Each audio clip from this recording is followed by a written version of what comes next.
Welcome, subscribers. We are speaking with Ralph Ellis, and we are going to continue our discussion.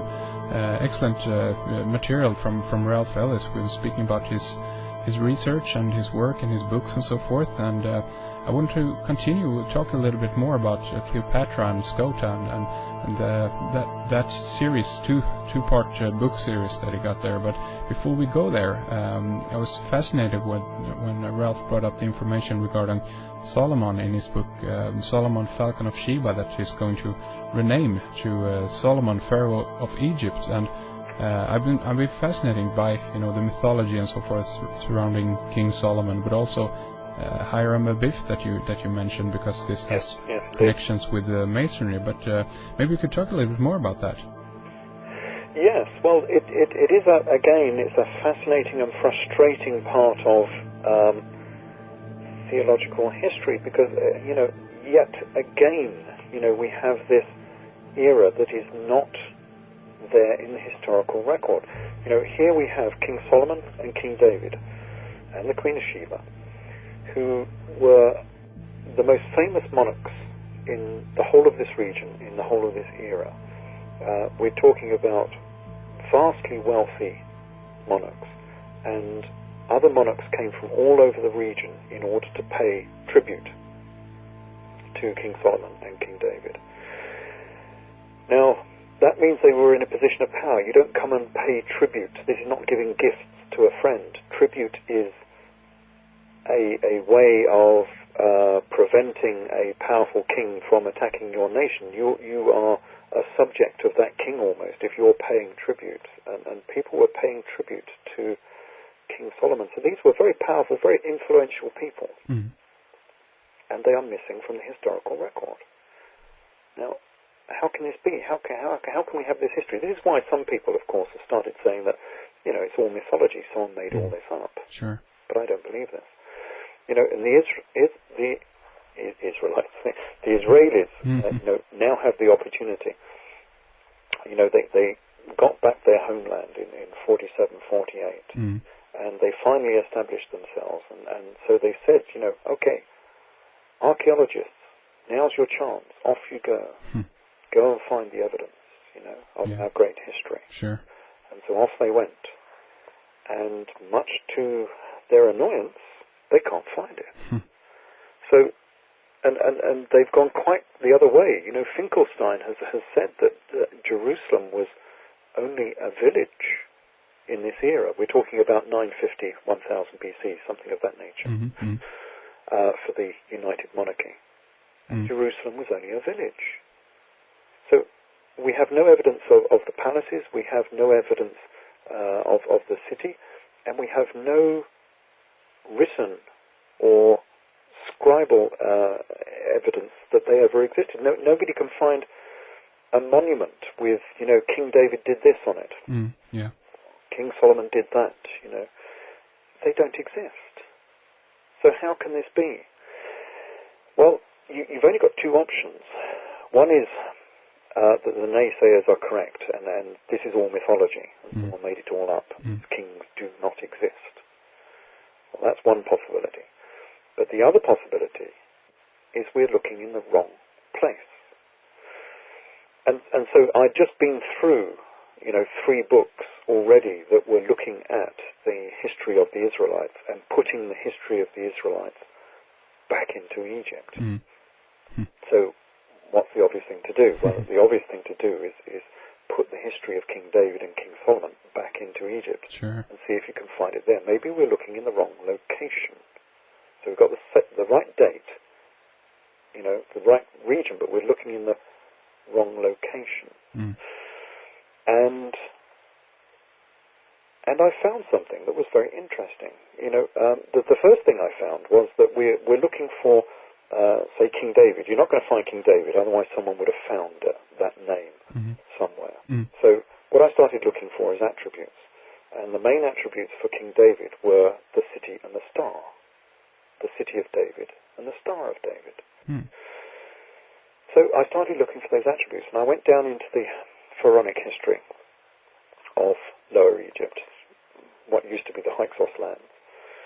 And there happened to be a pharaoh Pasibakahayanut, or Susens they call him in the Greek. Mm-hmm.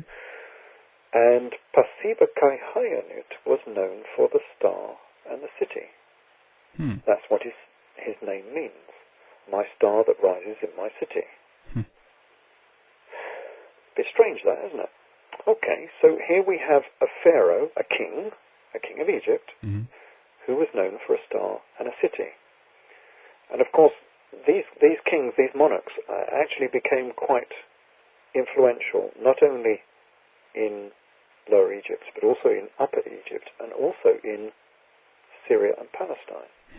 So they were actually king of Palestine, king of Israel, but of course he didn't live in Jerusalem, in Israel. He actually lived, of course, in Lower Egypt. He lived in Tanis. And it so happened, of course, that Tanis has the same name as Jerusalem. Jerusalem was known as Zion. That's why we have the Zionists looking for the homeland.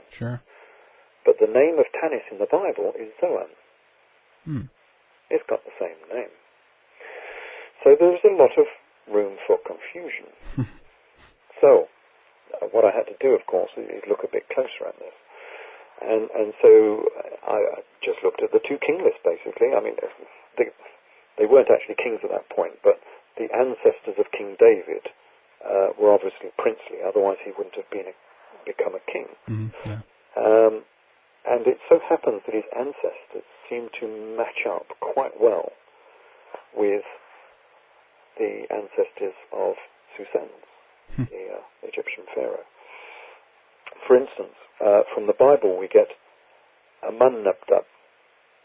That's one of the ancestors of King David. And from the king list of Egypt we get, apologies for these names, but they're not easy, Amenez-Banabjed. So Amenabjed and Amenez-Banabjed. Bit the same? And from the Bible again we get Nashon, and from Egyptian history, Amenemnashu. From biblical history we get Salmon, and from Egyptian history, Siamon. And then we get Boaz, and Boaz-Sorkon. And then we get Obed, and Amenem-Obed. And then we come down to King David. So we've already had a list of kings and ancestors that seems remarkably familiar. And so I then took it obviously down into the court of King David, because what I'm saying here is obviously that King David and this particular pharaoh, Pasibakahayanut, are the same person. But if that's so, then everything about them would have to match. The whole of their court, the courtiers, the descendants, the ancestors, the people who worked in the court would all have to match. And strangely enough, they seem to do that. So, for instance, if we look at one of the daughters, now the daughter of one of the daughters of King David was Makara Mutemhat, which is quite a complicated name, to try and mimic. Makara Mutemhat. Sorry, I'm jumping ahead of myself. Okay. One of the daughters of King David was called Makatema. But the name of the Egyptian pharaoh was Makara Mutemhat. Makatema, Makara Mutemhat. It's the same name. Sure, yeah. The army commander of King David was called Joab, very famous army commander. And the army commander of this Egyptian pharaoh was called Joabinjed. Joab and Joabinjed. And most interesting of all, from Masonic history, of course, the architect that was used by King David and King Solomon was called Hiram Abiff. Now, people who are not involved in Masonry won't really know that name. But within Masonry, the hero of Masonry is not a king or a queen, or a god, or anything of that nature. The hero of Masonry is Hiram Abiff, an architect, which I suppose you might expect, for a cult that is based on Masonry, architecture. Sure, yeah. So the main hero is Hiram Abiff, and he was the architect of King David and King Solomon. But the architect of this Egyptian pharaoh was called Hiram Abiff. All right, yeah. Fascinating. Yeah, very fascinating. Yeah. But it's by putting it back into Egypt and finding this similarity between these people, we suddenly turn this mythical Bible, which everyone is well, many people now are saying is mythology because they can't find these people. So it's based on faith, because none of it can be found in the historical record. But now suddenly we are placing it back into the historical record and finding real people and real characters. And not only that, but their city, their temple, their tombs, their mummies, their death masks. So we have a real united monarchy, and we can start to find out more about these people. I mean, just in Hiram Abiff, nobody knows what his name means. But of course, if you go back into the Egyptian history, we do know what his name means. It's not Hiram Abiff, it's Hiram Abiff, or Atif. And in the Egyptian, Heru is Horus, the falcon-headed god. Is just a linking word, meaning my, or something of that nature. So the actual name is Heru Atif, and Atif means son of, or is my father, basically. So it's a standard name that you'd always get in Egypt, where you have a god name as your father. Sure. So like Tuthmosis means Thoth is my father. Yeah. Moses means the moon god is my father, etc. Well, this one simply means Horus is my father. So that is what Hiram Abiff means. Horus is my father. Fascinating, and it makes sense, a lot of sense too. Yeah.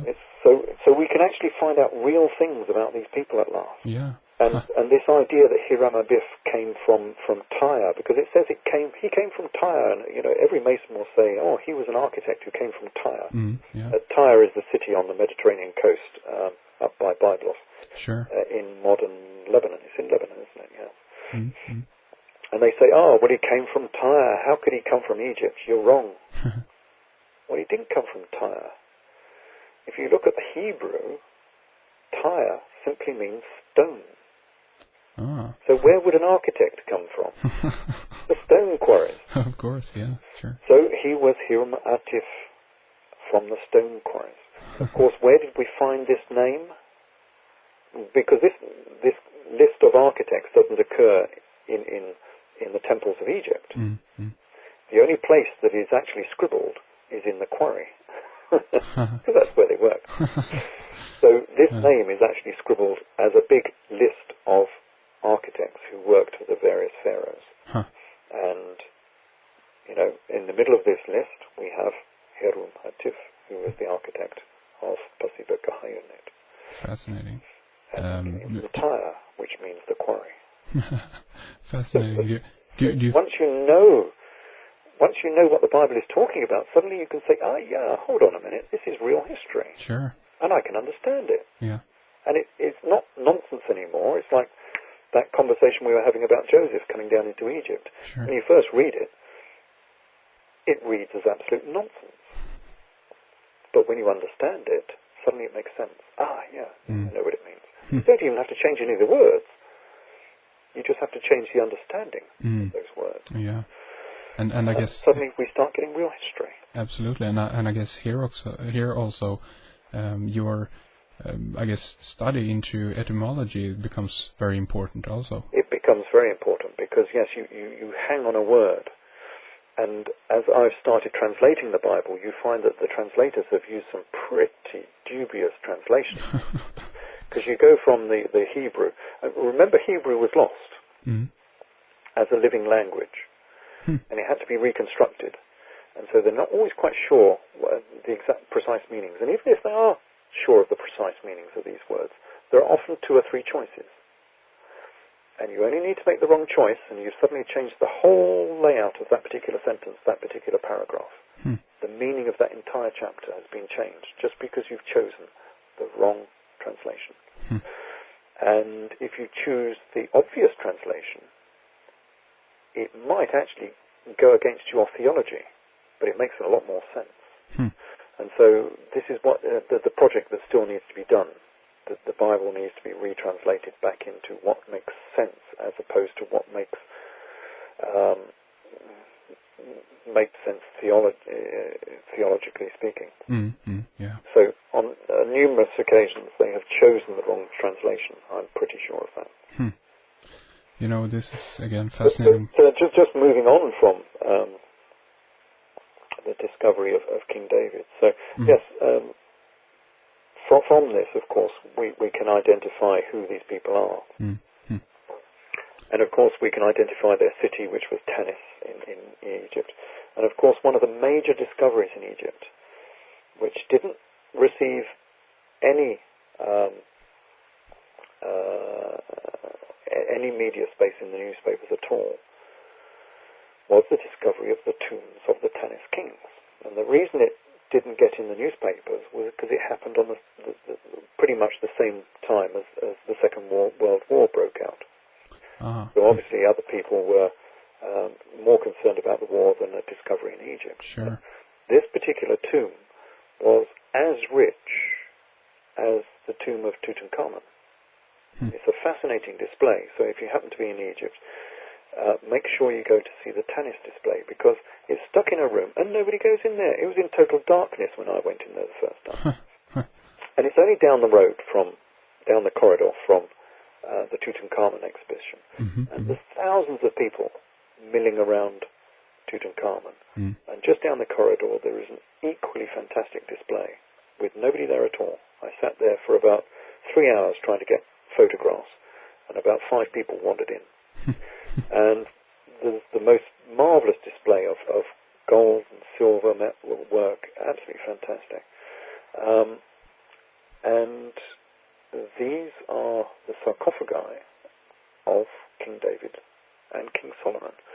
So there's a lot of history behind these particular artifacts as well.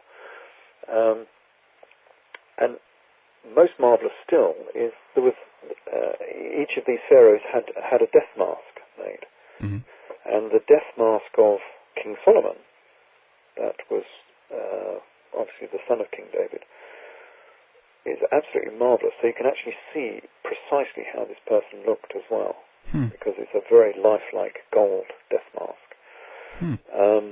So yes, if anyone happens to be in the Egyptian Museum, I do recommend that display. Fascinating. But this also gives us a method of finding King Solomon's mines, of course. Yeah. So here we have the legendary King Solomon's mines, which people have written about and searched for decades, for centuries.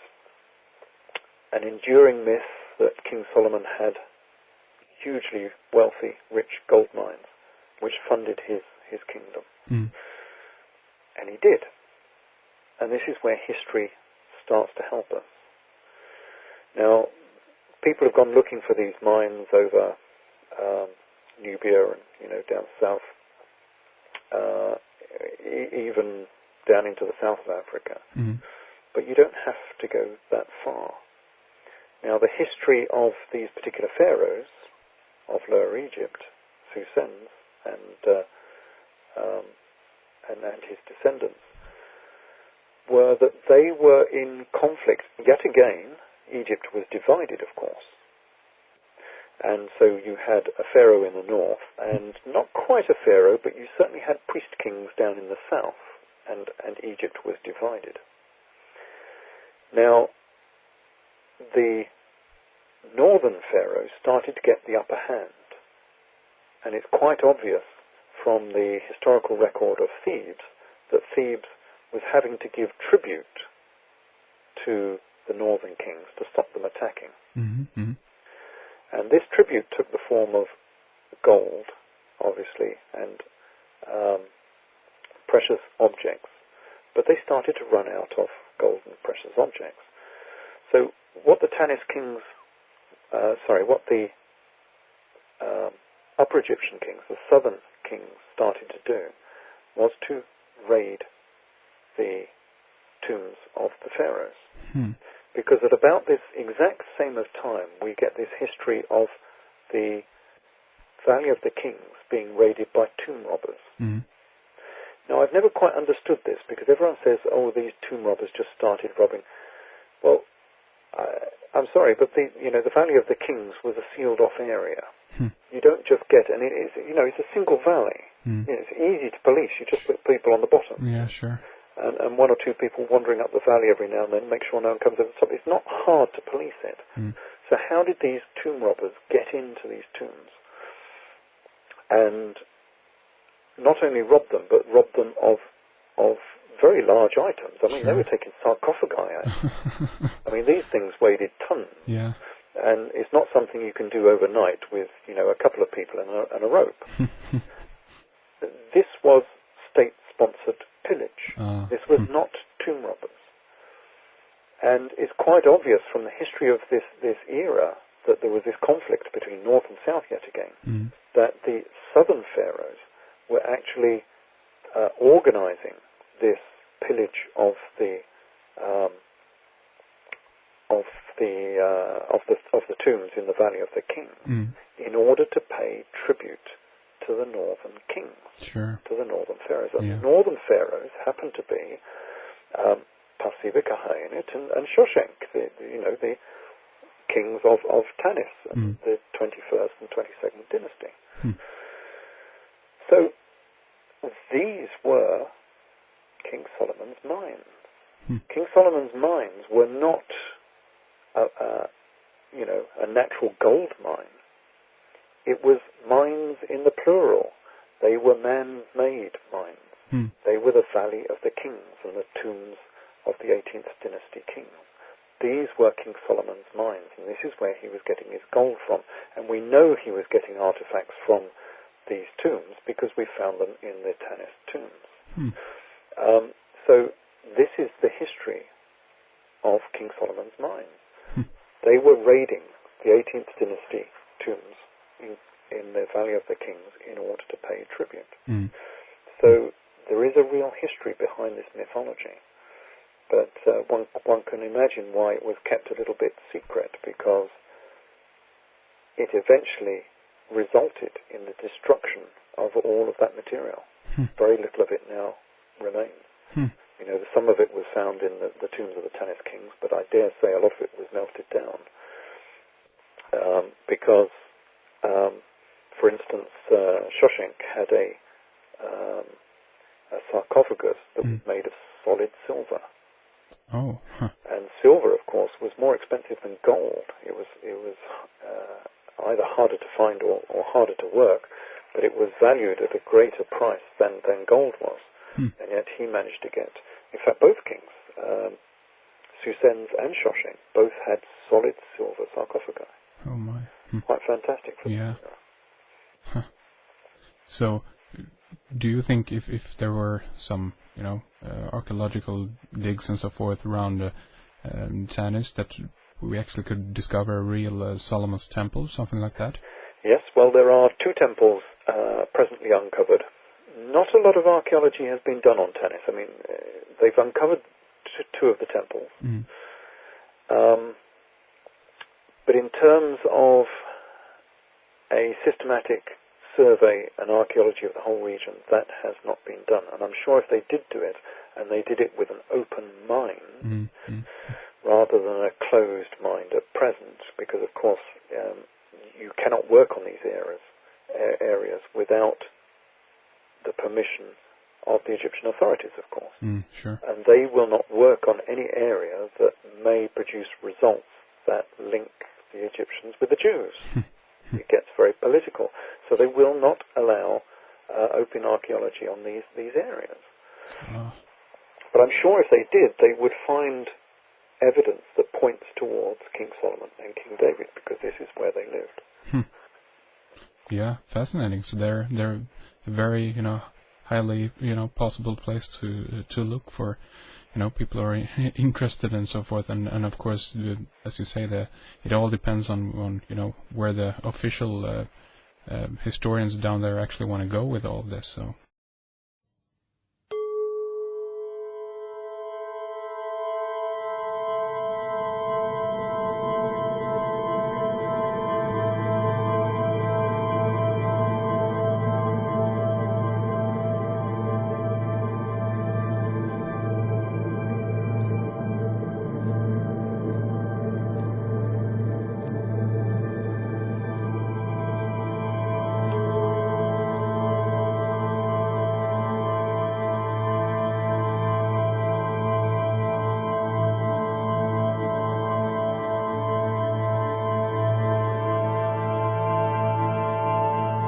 This is our Part 2 subscriber interview with Ralph Ellis. Make sure you tune in to Part 1 from Sunday the previous week.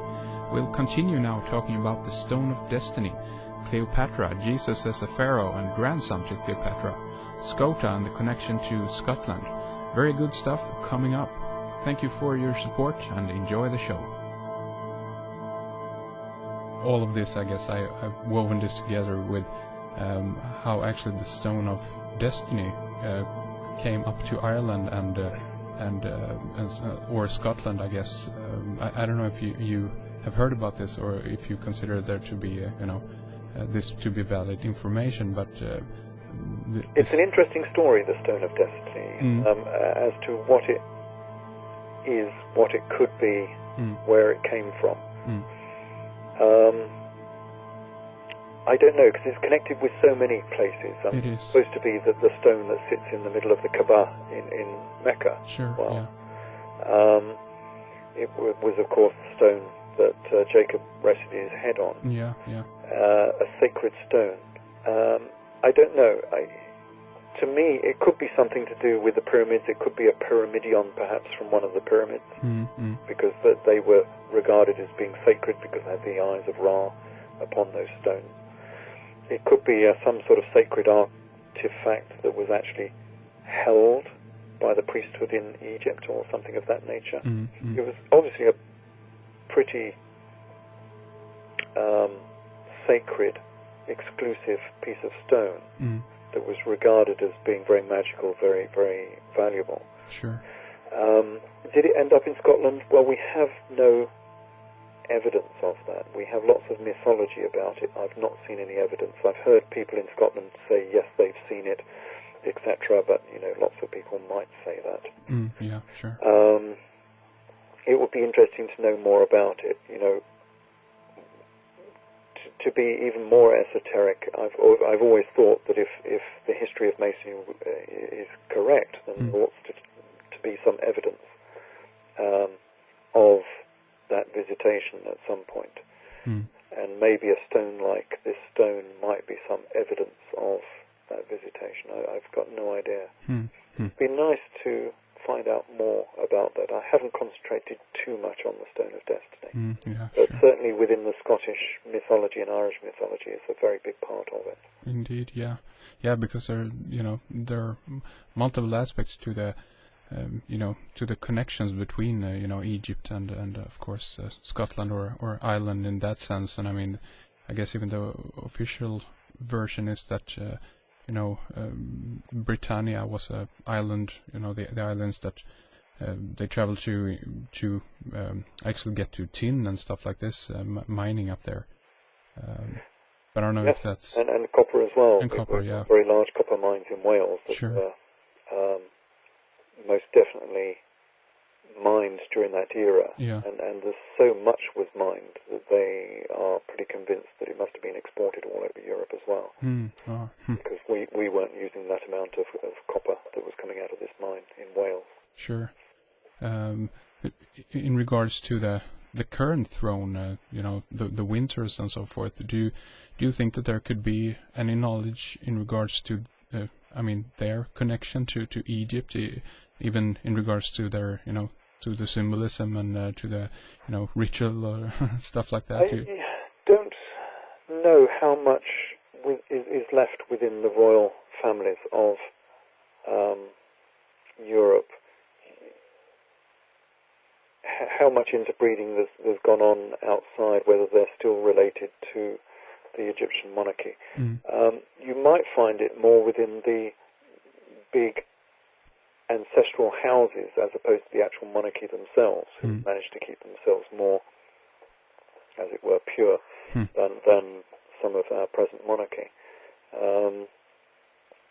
Again, it would be very interesting to do perhaps a genetic study and find out how closely related some of these old families are. But I wouldn't be surprised. Part of the continuum that seems to run through a thread, in fact the red thread, that runs through the whole of this story, is the symbology of redness. And of course we find the symbology of redness, not symbology, this actual redness, in the monarchy of Great Britain and the people of Scotland. Because you start with Adam, who was supposed to be red. That's what Adam means. It means red. We come to King Solomon. No, before him, Esau was red, and he had red hair. And Solomon was red. And of course, the lower Egyptians, who are the ones I'm talking about all the time, the Hyksos, were the red monarchy. They were the Hyksos. They wore the red crown of Egypt. So they were the red monarchy. But the question is, I mean, that's an obvious allusion to the red throne, especially the one about Esau, because Esau says that he was drunk and he ate some red soup. I don't know if you remember this bit. Esau was supposed to be red and hairy, had red hair, and he was feeling faint.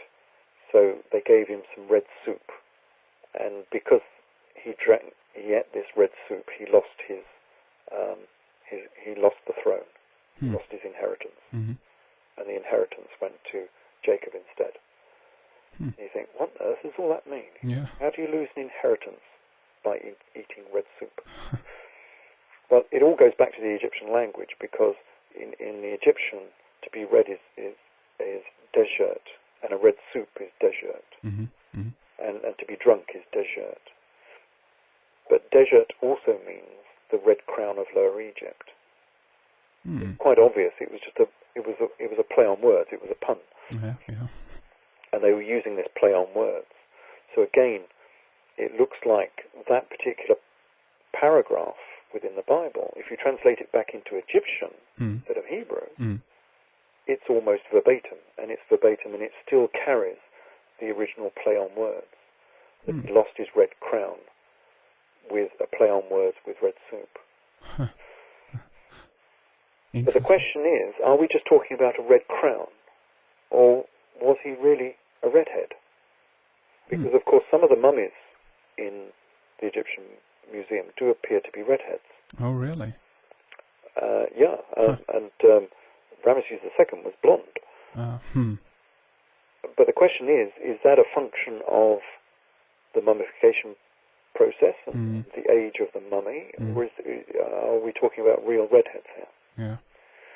Now, not a lot study has been done on this. I mean, that lady who went out to Egypt recently, who I forget the name of, Joanne Fletcher. I don't know if you remember, she went out recently. No, I don't actually. She said she'd found Nefertiti. Okay. She was supposed to be a hair specialist, but one of the things she failed to do in her examination is to actually determine whether this was real red hair or whether it had been affected by the mummification process. But it would be interesting if it was red hair, because of course the people of Ireland and Scotland, which is where some of these people went to, were redheads. Sure, yeah. And of course the English monarchy were all redheads, all the way through from William the Conqueror, who actually came from Scandinavia. So he was Scottish as well. All the way from him all the way through to Henry VIII, to Elizabeth I. Sure, yeah. They were all redheads. So there may be a red thread that runs through the monarchy, which may be a sort of a physical attribute as well. They might have been redheads. It's quite possible. You know, I don't know, this might be a stretch, but in regards to Tyre, as we were speaking about earlier, I've heard a story that they were in that area, region, way back when, actually involved in developing a dye which actually made stuff red, and there's a connection to the purple there also through the, you know, the all the different colors of the scarlet. I don't know if you've heard this at all. Well, yes, because that is actually quite central to my story, because it ties in very nicely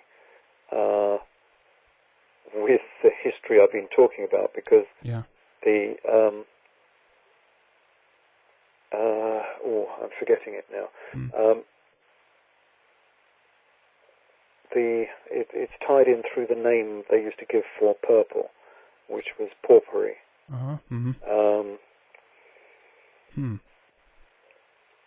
I can't think of the way I tied it in. Okay. No problem. It's a complicated history, but sure. yes, it does tie in some manner with the history of this region and it does, the Minoans as well, because the Minoans used to produce purple as well through the snail, the murex snail. Yeah, exactly. Where they dye from. And I don't know if this is the same, but Tyre is also known as Sidon or Sidon, right? Yes. Yeah.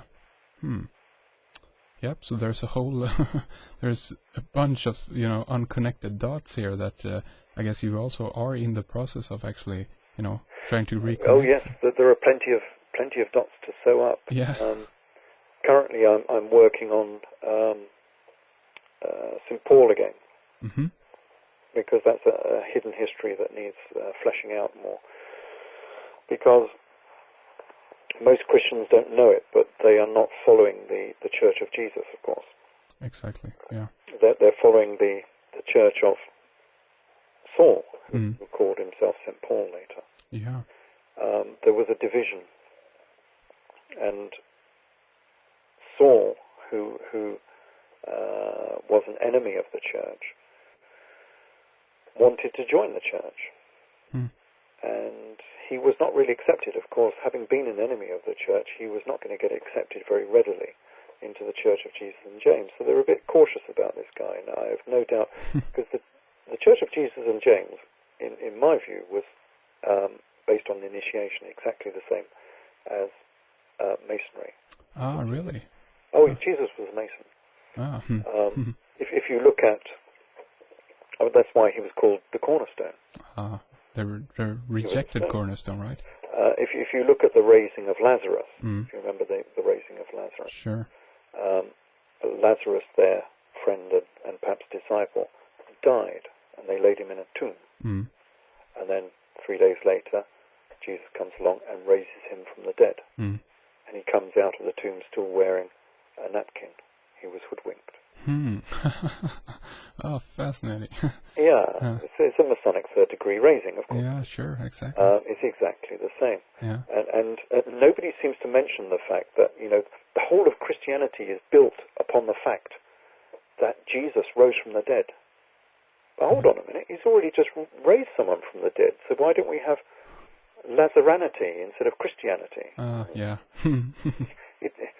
It was not a unique event that Jesus was raised from the dead, because he's just done it to Lazarus. So it's quite obvious this raising from the dead business was based on a standard third degree initiation. Yeah, on the initiation, yeah.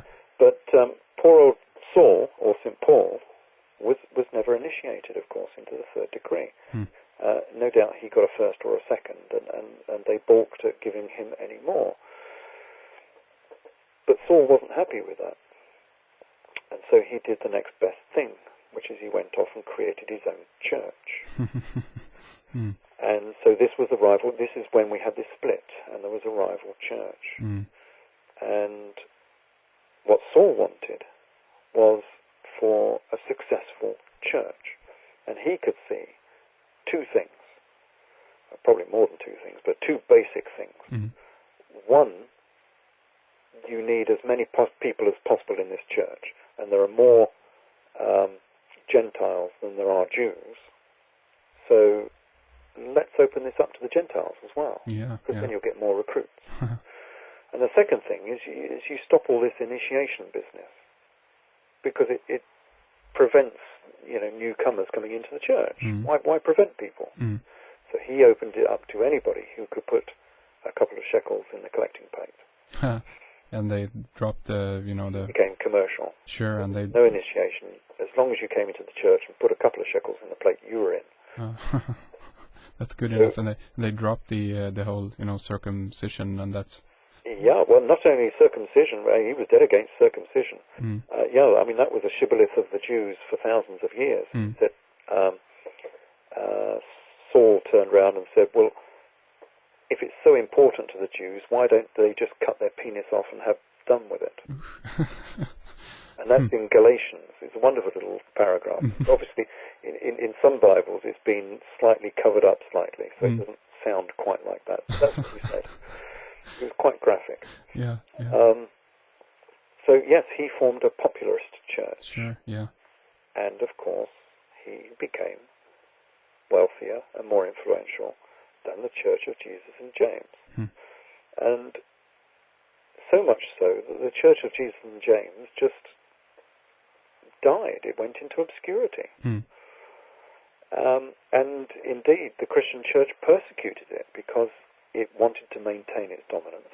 And so one of the primary things that Christianity had to do, because it inherited this Jesus as an icon, even though it was a different church, of course.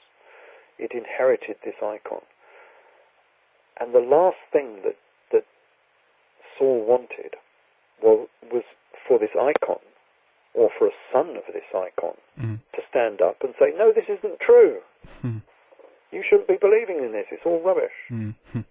So what he had to do, of course, was to persecute and prevent the family from getting in that position, which is why we have the persecution of the Church of Jesus and James. And so all of Christianity is based on the Church of Saul, and not on the Church of Jesus and James. And we can tell that because, from the Sermon on the Mount, Jesus stood up and he said, when you go to pray, do not go to the church. People go to the church to be seen by men, not to be seen by God. When you go to your corner and pray there. Yeah. Because God can hear you wherever you pray. Now that obviously is not good news for Saul. He wanted as many people in his churches as possible. Yeah, exactly. That's how he got his shekel. Yeah. And there we can see the difference between the Church of Jesus and the Church of Saul. Saul was all commercial. He was like these American televangelists. All praise be to God. We take American Express. Whereas Jesus' church was totally the opposite. Yeah. So Christianity is not the Church of Jesus. The hijacking of this goes way back. Yeah. the hijacking. Yeah. But the main question, the most important question in that case, is who was Saul? Who is St. Paul? Why can't we find him? Here's another of these characters. It's amazing how they all go disappearing from the historical record. Here is another of those characters who cannot be found in the historical record.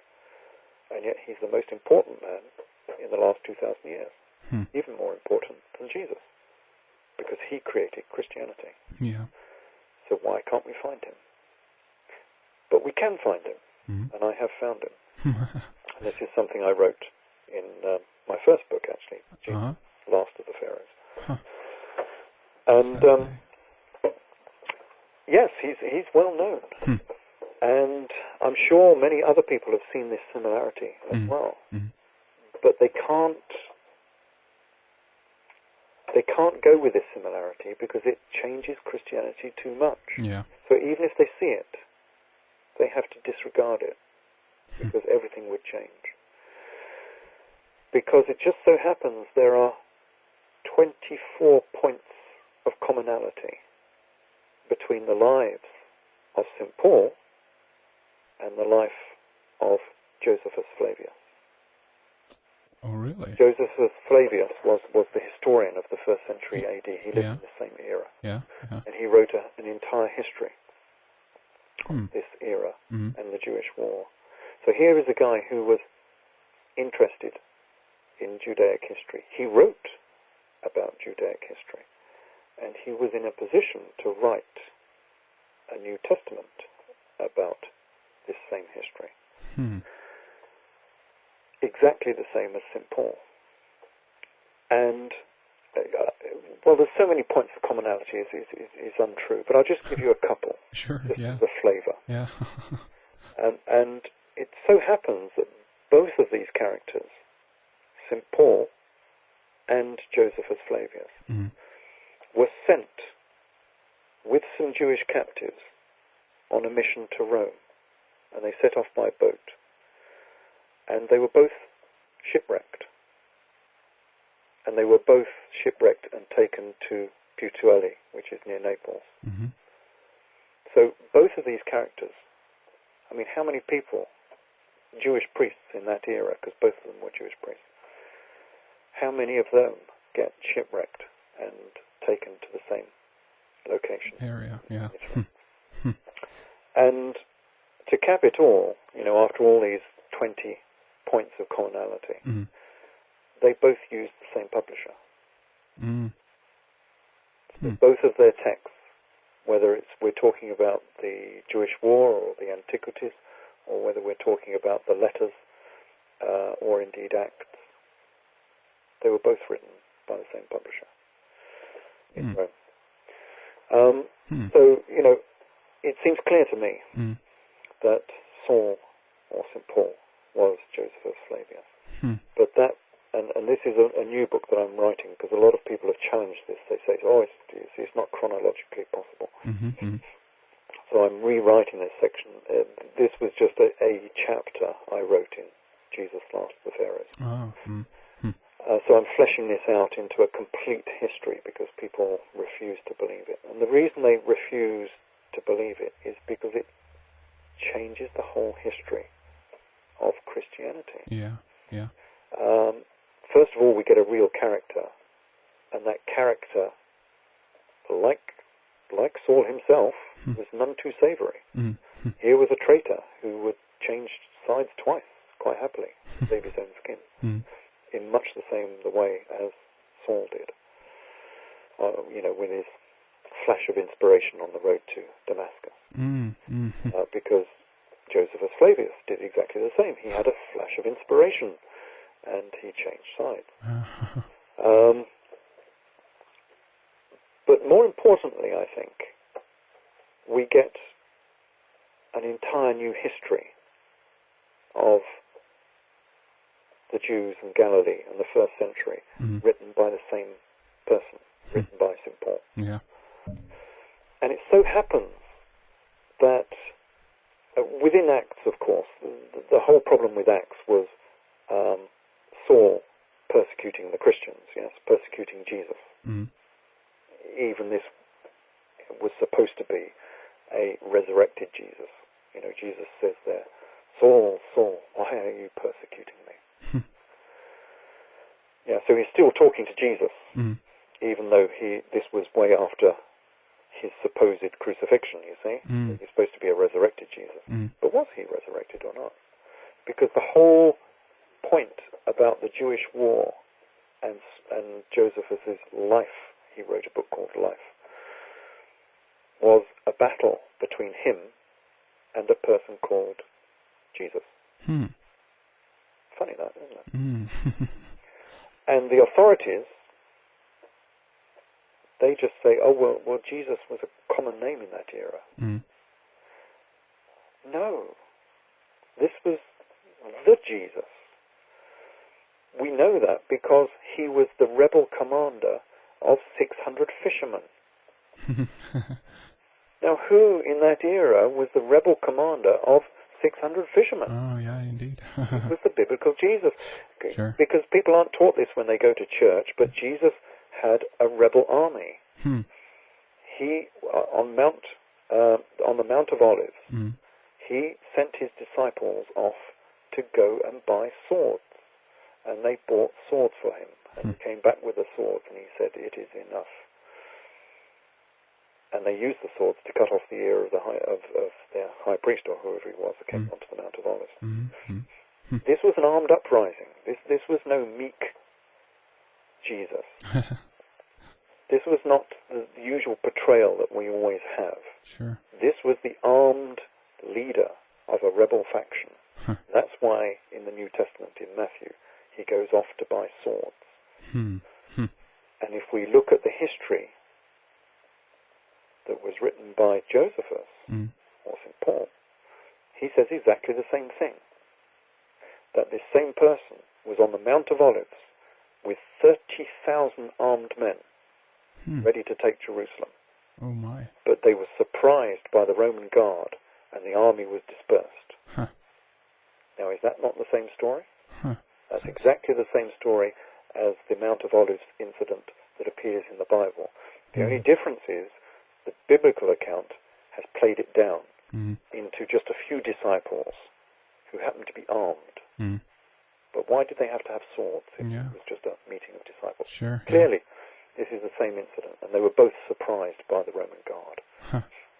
But in Josephus, he gives the full account because he's allowed to do that there, because this is no longer the glossed over account of this wonderful spiritual person. Josephus' account is the real nitty-gritty. This is the real history of the region. So he doesn't have to cover anything up in that book. So he writes there, it was 30,000 people armed to the teeth, and they were going to take over Jerusalem. But they were surprised by the Roman guard, and they were scattered.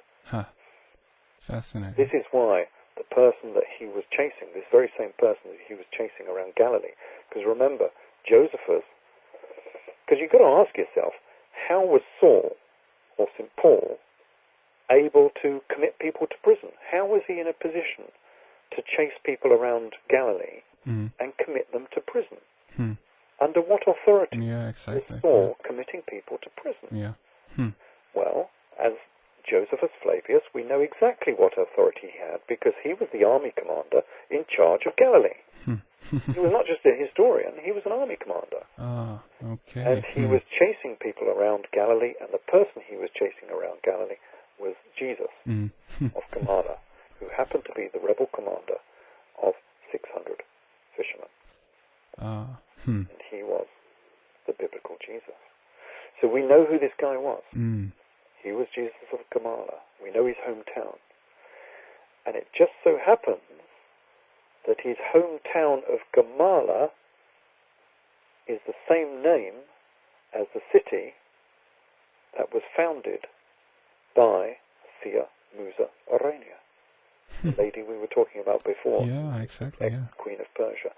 The main city she set up was in the kingdom of Orania, which means the kingdom of heaven. And the name of that city today is el-Jamal, which is taken from meaning a camel. And in the Hebrew, the same word is not Jamal, it's Gamal, Gamala. And the archaeologists on this site kept saying, well, what's the original name of this town? It's known as el-Jamal. What's the original name?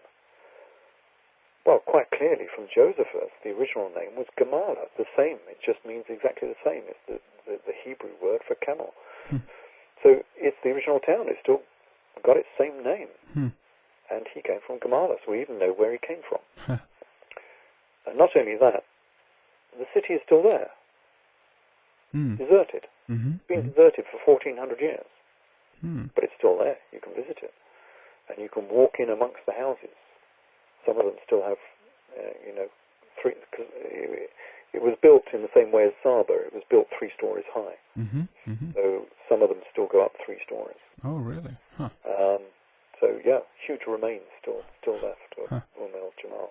So this is something that you're, as you say, currently working on, and this is something. Well, it's something I'm currently working on. All of what I've said at present is within Jesus' Last of the Pharaohs and Cleopatra to Christ. Ah, okay. This is the latest one that's just come out. Yeah. Identifying Jesus with Jesus of Gamala, Mm. and the history of them in what is now Jordan, of course, just to the east of the River Jordan. Sure, yeah.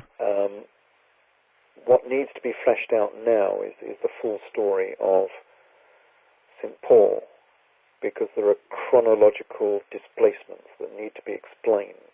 Mm. And that's why people keep saying, oh, it can't possibly so. Hmm. But it can be so. And I will explain how later. But I think this book is going to have a fairly long gestation period, so I'm looking for at least another year, I think, before I can get this next book. Sure. Yeah. No, I'm just curious to know kind of how do you work? I mean, are you actually following a thread of information and kind of see where it leads in that sense, considering that you are, following a line here, or do you have a kind of a ready-laid path on all the subject that you did want to cover, or have this kind of developed in itself during the way in your research? They tend to develop. It's funny, I start off with a germ, an inspiration, Mm. and that inspiration will normally only give me a chapter. Mm-hmm, mm-hmm. So I'm scratching for information. But as I research it, so much more information always comes up. Mm, yeah. It just blossoms and explodes. And you get more data than you can actually cope with sometimes. Yeah, can imagine. And this is what makes me feel convinced that this is a true story. Mm-hmm. All the way through from the Old Testament Exodus all the way up to the time of Jesus. I believe that what I've uncovered is a true story because I don't need to force things together. Mm. Nothing in this is forced. It just all appears. Mm. And the reason it just appears out of history and falls onto my desk is because it's a true history. Mm-hmm. And I'm finding true links. Mm-hmm. So, for instance, when I go looking for Solomon and I find this character in history who might be King David, possibly, Mm.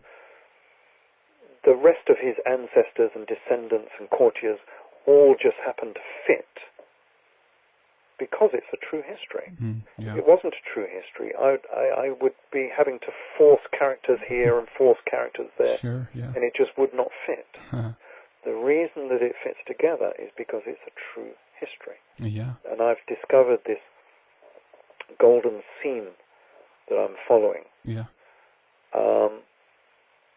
a seam of real history. Mm. And it happens to be more closely associated with Egypt than it does with Palestine. Yeah. And that's really the only difference I've made to it. Mm. So as we said at the beginning of the last talk, Mm. to me it makes it more real. Exactly. Yeah. That we now have real characters, real history, real places, real events, real towns, real tombs. Yeah. You can actually go and see. To me, that makes it real. Absolutely. The theologians are more scared of it, but only, I think, because they can't stand back from their subject and look at it with dispassionate eyes. Exactly. Yeah. Too much emotion and connected with too it. closely linked to it. Yeah. They think it will pull the foundations from under their belief system. Sure. But from my perspective, it doesn't. If you want to put I don't see it with a theological gloss. To me, that's largely irrelevant. Mm. But if you want to put a theological gloss on it, does it matter if King Solomon came from Egypt instead of Palestine? Yeah, exactly. Does it really matter? Yeah. To me, And I guess it doesn't at all. And I guess that is kind of the where religion and politics really connect, considering the current upheavals or whatever that actually is going on in the Middle East now. That is another reason why people will reject this, because it does have dramatic implications for current politics. Exactly. Yeah. Because what I'm saying, of course, is that the homeland of the Jews is actually Egypt. Exactly, yeah. And the Zionists should be establishing a homeland in Tanis. Yeah. and Avaris. Yeah. Which is politically a little bit explosive. A little bit, yeah. I don't think they terribly appreciate the Israeli tanks rolling over the border. So there are some sensitivities there. Yeah. But essentially, what we have here is the true history of the Bible, if people dare to look at it. Yeah. And it's something I've said before, but had archaeologists been rummaging around in Middle Egypt and discovered this vast great pot, and inside this pot was this huge great scroll, and this old scroll from Egypt dated, from 1000 BC, and it was called the Tanakh, or the Torah. They would be looking through every last sentence in that scroll, looking for real history. Sure. But because we have this scroll, and we have it now, and because it's got religious baggage attached to it, the Egyptologists will not touch it. They will not look at it. They will not regard it as true history. And so they disregard it completely. And this is why I have succeeded where generations of archaeologists and Egyptologists have failed. Because they will not compare the two. And I've had discussion after discussion with these people. And what I've discovered in every discussion is that the theologians don't know history, and the Egyptologists don't know their Bible. They seriously don't know their Bible. Yeah. I was discussing with one recently about Moses, and he was saying it's utterly preposterous that Moses would have anything to do with Nubians. And I said, hold on a minute, he was married to a Nubian princess. Oh, no, he wasn't. This guy had never, ever read Josephus. And obviously Josephus says that Moses was married to a Nubian princess, Abiff, no less. And the reason I take Josephus as being an authority on this is because when Jerusalem was destroyed by Titus, AD 70, by the Romans, Josephus was working for the Romans. He was the Jewish quisling, the Jewish traitor, who was now working for the Romans. And as a prize for helping the Romans, he was given the scroll from the Temple of Jerusalem. And from that scroll, he wrote Antiquities, which is his history of the Jews, which happens to follow exactly the same format as the Tanakh, or the Old Testament. So, effectively, what we've got in Antiquities is an Old Testament that is at least 1,000 years, if not 1,500 years older than any extant Tanakh that we have today. So he had access to much earlier material than we are using today in the Old Testament, which is why I regard his version as being authoritative in this matter. And of course, it also doesn't put on such a theological gloss on it as does the normal Bible we have. The normal Bible we have has been amended to make it fit the story. So the shepherd kings become shepherds. Sure, yeah. You don't have to change very much. No. Nothing's really been changed. Because you're not allowed to tamper with the word of God, are you? Exactly, yeah. However, the shepherd kings have become shepherds, and so the whole story has been changed. Another example of that is from Josephus, well, from the Bible, where it says that Abraham had 318 servants, which is a bit strange considering that he was supposed to be a shepherd. It's quite many there. Yeah, what shepherd in charge of 24 starving sheep has 318 servants? Yeah. It rather puts a different gloss on that. Yeah. But if we read Josephus, of course, he puts an entirely different spin on this, because he says that Abraham had 318 army officers and an army of unlimited manpower. Geesh, okay. Now, Yeah. who in that era, as a shepherd, had an army of at least 30,000 men? Standing army, 30,000 men in this region. Well, there was only one person, and that would be a pharaoh of Egypt. Exactly. And that's why Abraham was not a shepherd, but a shepherd king. He was a hyksos.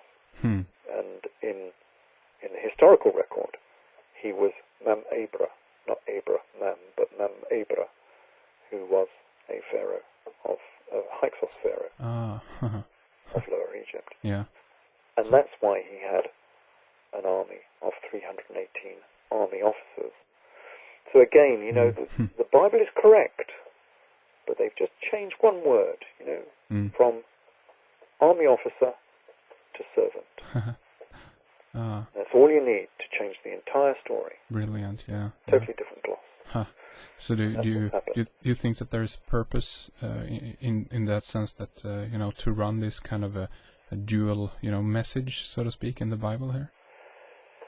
I'm not sure if they understand their own message. How many people are left to understand the underlying message? I don't think anybody. I think this has been done so long ago, and it's been done by people in order to preserve their history. I'm not even sure if they managed to keep on to the parallel history that lay underneath it. So I'm not entirely sure whether anyone still exists that can read the parallel message.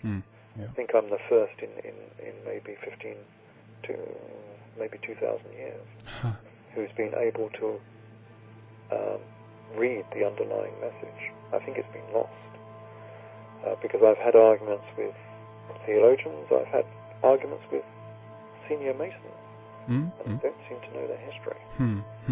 So I think this history has been lost, and we're rediscovering it. And that's amazing, and that's you know, why your research is so incredibly interesting, and of course also very important. So yes, very important. Yeah, powerful message.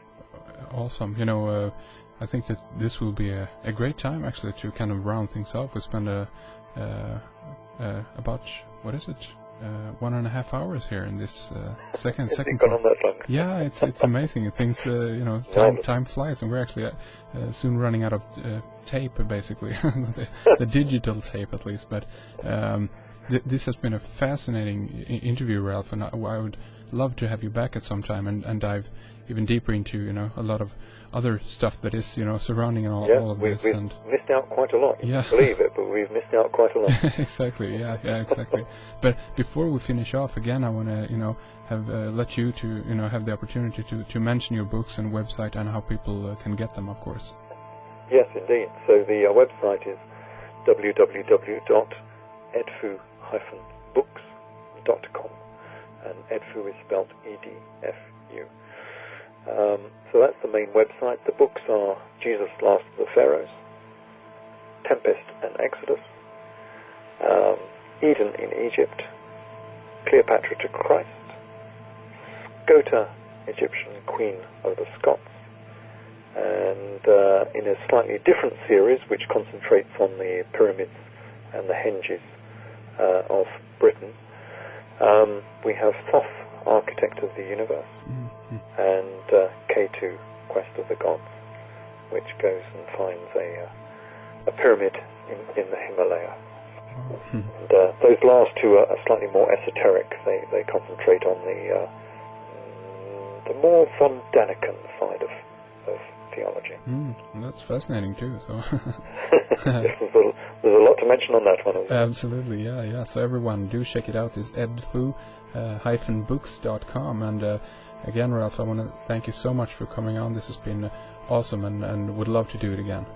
Yes, indeed. It would be great to come on the show again. Thank you. Many thanks.